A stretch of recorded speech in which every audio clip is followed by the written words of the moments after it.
Del repàs de la Lliga, de la jornada de Lliga dels equips catalans a la segona divisió B de futbol, avui destaca la victòria en l'últim minut del Barça B, que va sortir de la zona de descens a tercera divisió.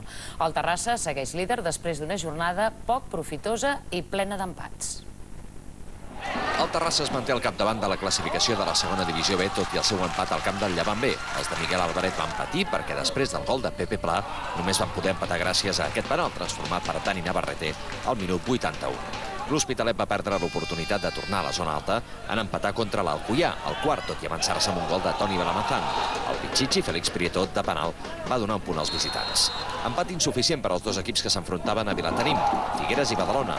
Els escapolats van marcar primer al minut 7 amb un gol de Piti, però els locals van aconseguir empatar gràcies a un gol d'Alan Baró al minut 77, el segon consecutiu d'aquest jugador a Vilatenim. L'Espanyol B no aconsegueix trobar el camí de la victòria i ahir a la tarda va empatar a Elda. Carlos Pérez va avançar els locals, però tot i jugar amb 10 durant més d'una hora per expulsió de Pedrata, els de Rubi van empatar amb aquest gol de Palanca al minut 81. La Grama s'ha habituat als empats en els últims partits i ahir no en va ser una excepció, 0-0 al camp del Vila Joiosa.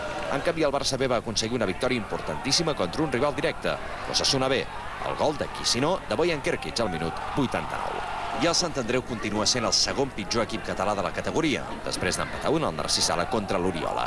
Iratxe va fer el 1-0 al minut 25, però Casas va deixar el Sant Andreu en zona de promoció per no baixar.